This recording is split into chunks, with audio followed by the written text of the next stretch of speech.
बहू के मजेदार आइडियाज। यह कहानी एक छोटे से शहर के एक मध्यम वर्गीय परिवार की है, जिसमें एक बहू और उसकी सास रहते हैं। घर में कभी कभी छोटी छोटी बातों को लेकर हलचल मच जाती थी, लेकिन उनमें हमेशा एक बात साझा थी, हंसी और मजाक का माहौल। बहू के दिलचस्प आइडियाज और उसकी सास की हंसी का तालमेल एक अनोखा सा जादू बना देता था। इस कहानी में बहू ने अपनी सास को कई अजीब और मजेदार आइडियाज दिए, जो कि सास के लिए न सिर्फ चौंकाने वाले थे, बल्कि हंसी का कारण भी बनते थे। प्रारंभिक परिचय। संगीता और उसकी सास उर्मिला देवी एक ही घर में रहती थीं। संगीता एक खुशमिजाज और चुलबुली लड़की थी, जबकि उर्मिला देवी एक परंपरागत और सख्त महिला थीं। दोनों के बीच एक सामान्य सा रिश्ता था, लेकिन बहू के अजीब आइडियाज ने उर्मिला देवी के जीवन को हंसी से भर दिया। पहला आइडिया, खिचड़ी के दिन में बर्फी। एक दिन सास बहू रसोई में खड़ी थीं। उर्मिला देवी खिचड़ी बना रही थीं, क्योंकि आज खिचड़ी का दिन था। संगीता रसोई में आई और उसे देखा तो मुस्कुराते हुए बोली, मम्मी, क्यों न हम आज खिचड़ी के साथ बर्फी भी बनाएं? उर्मिला देवी ने चौंकते हुए कहा, बर्फी? खिचड़ी और बर्फी? यह क्या नया आइडिया है? संगीता बोली, मम्मी, आप चाहें तो खिचड़ी के साथ बर्फी बना सकती हैं। खिचड़ी के स्वाद को और भी दिलचस्प बनाने के लिए बर्फी एक शानदार विकल्प हो सकता है। इसे खाने से न सिर्फ पेट भर जाएगा, बल्कि हंसी का भी एक नया मौका मिलेगा। उर्मिला देवी थोड़ी देर चुप रहीं, फिर हंसी रोकते हुए बोली, तुम भी खिचड़ी के साथ बर्फी? ये तो मुझे कभी नहीं सुना था। और दोनों हंसते हुए रसोई से बाहर निकल आए। संगीता ने फिर एक बार उर्मिला देवी से यह मजेदार आइडिया सुनाया और सास ने उसे मजाक के तौर पर लिया, लेकिन जब रात में दोनों ने खिचड़ी और बर्फी का कॉम्बिनेशन चखा, तो सास ने एक बार फिर संगीता की तारीफ की। दूसरा आइडिया, चाय में रंगीन मोमबत्तियां। एक शाम संगीता और उर्मिला देवी चाय पीने बैठे थे। बहू ने एक और आइडिया पेश किया, मम्मी, क्यों न हम आज चाय के कप में रंगीन मोमबत्तियां डालें? उर्मिला देवी चौंकते हुए बोली, क्या? चाय में मोमबत्तियां? क्या तुम ठीक हो? संगीता हंसी रोकते हुए बोली, मम्मी, यह सिर्फ चाय की सजावट के लिए है।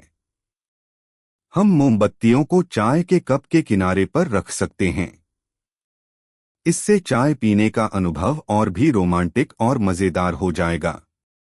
उर्मिला देवी को यकीन नहीं हो रहा था, लेकिन संगीता ने उसका दिल जीतने के लिए यह मजेदार विचार और तरीके बताए।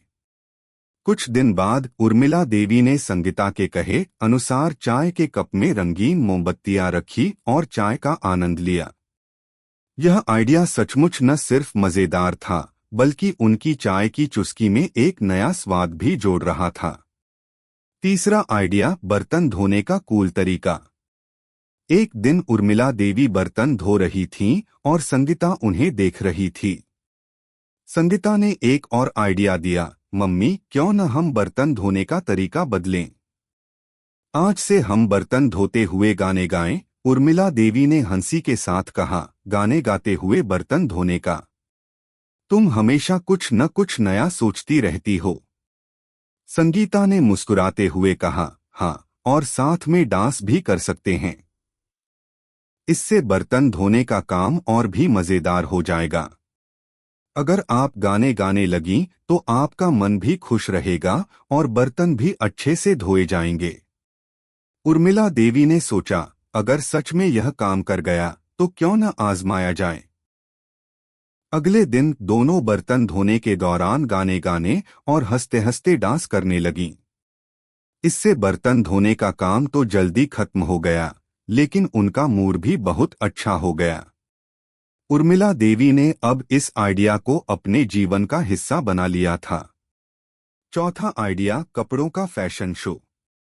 संगीता का एक और दिलचस्प आइडिया था, मम्मी, क्यों न हम घर के अंदर एक फैशन शो आयोजित करें? उर्मिला देवी ने मजाक करते हुए कहा, यह क्या हो रहा है? घर के अंदर फैशन शो। संगीता ने कहा, हाँ मम्मी, आप अपने पुराने कपड़े पहनिए और हम एक दूसरे को जज करेंगे कि कौन सा पहनावा सबसे अच्छा है। इसके बाद हम हर किसी को एक फैशन अवार्ड देंगे। उर्मिला देवी ने इसे पहली बार तो हल्के में लिया, लेकिन जब बहू ने इसे पूरी तरह से प्रस्तुत किया और सबको इसमें शामिल होने के लिए कहा, तो उर्मिला देवी और संगीता ने अपने पुराने कपड़े पहनकर घर के अंदर फैशन शो शुरू कर दिया। और यह अनुभव न सिर्फ मजेदार था, बल्कि दोनों के बीच की हंसी और बातचीत को भी और गहरा कर दिया। 5वां आइडिया, किचन में छोटे छोटे प्रयोग। एक दिन संगीता रसोई में थी और उर्मिला देवी के साथ खाना बना रही थी। संगीता ने फिर एक नया आइडिया दिया, मम्मी, आज से हम किचन में छोटे छोटे प्रयोग करेंगे। जैसे किचन में हर मसाले का एक नया तरीका ढूंढेंगे। उर्मिला देवी ने पहले तो इस विचार को अजीब सा समझा, लेकिन फिर संगीता ने उसका दिल जीतने के लिए एक मजेदार प्रयोग किया।